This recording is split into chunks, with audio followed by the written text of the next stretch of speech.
Hi everybody, Fred Eckert with Chicago Title.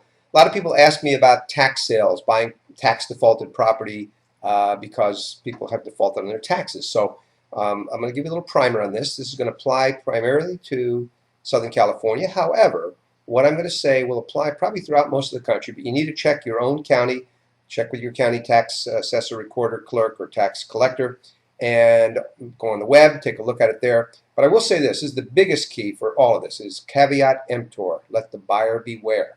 Now, what happens with the tax sale? Well, I'm going to give you the Southern California one. In fact, the next auction for Southern California and San Diego is going to be March 18th.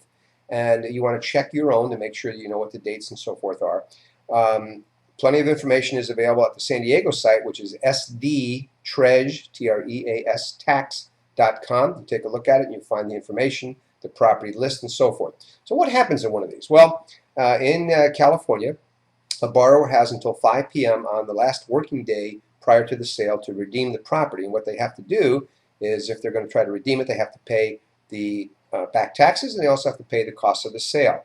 They can do that basically with cash or a cashier's check or a money order or traveler's checks. They can't just give a regular check at that point if it's within 30 days. If it's outside of 30 days, they can use a regular check.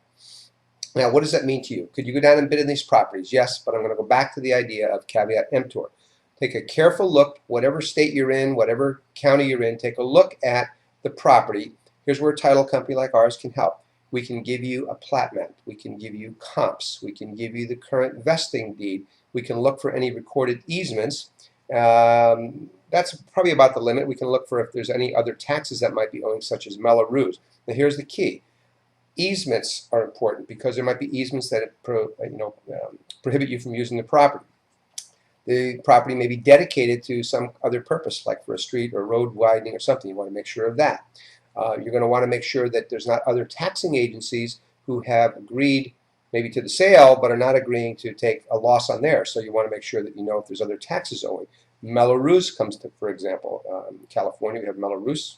Might be a possibility in other parts of the country also. So take a look at all of that. So can you bid on the property? Yes. What happens when you get the property? Will title insure that? Well, what we'll do is after 1 year, the reason for that 1 year, even though the right of redemption for the borrower in California expires, as I mentioned, just prior to the sale, the reason for that 1 year is there have been cases where borrowers have successfully claimed that they weren't notified, they didn't know, that something was an error, and in those cases, those have been overturned. So that's why the 1 year. Now, will we insure at that point? We'll take a look at the property. We'll evaluate it, and if it can be insured, we will insure it at that point. So what you want to remember is that that's not something you necessarily have to have an escrow for. You just would contact us and say, I have this property, I bought it at this tax sale, it's been a year, I'd like to get it insured. And I think that's a great way to do it. You want to have property with title insurance. I think in most, you'll see now with the foreclosure situation we have, a lot of emphasis was put on title companies, and in fact the strength of title companies. And Chicago Title, we are the largest in the nation. So are there other things that you might want to know about? Yes, depending on where you're going to be bidding, you're going to have to register. You're going to have be able to pay for the property at the time of sale. In San Diego, in fact, if it's over $5,000, you can have basically an agreement with the county that says you'll pay a minimum amount and then pay the rest later on. So you can have that agreement with them. But you want to check for your own particular county, wherever that is, check that and make sure that you know all the rules and the regulations and so forth. I want to make sure that you have information regarding the tax sales. Again, check your state, check your county, and make sure that you contact the right people. Maybe it's our title company, maybe it's somebody else you work with that you trust, an attorney in some of those attorney states, but definitely caveat emptor. I'm going to repeat that once again. Just make sure that it's buyer beware. Now, last thing. If you're in Southern California in particular, but even if you're in other states, we're having a contest at my company for winning an iPad, and I would certainly love to win that. And if you are inclined to, and you can, if you can give me a referral for a title, an escrow, somebody buying, somebody selling, somebody refinancing, all of that counts.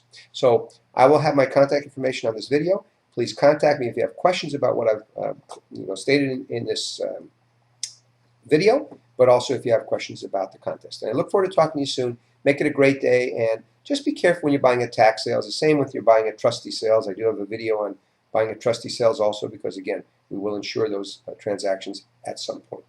Thank you very much and make it a great day.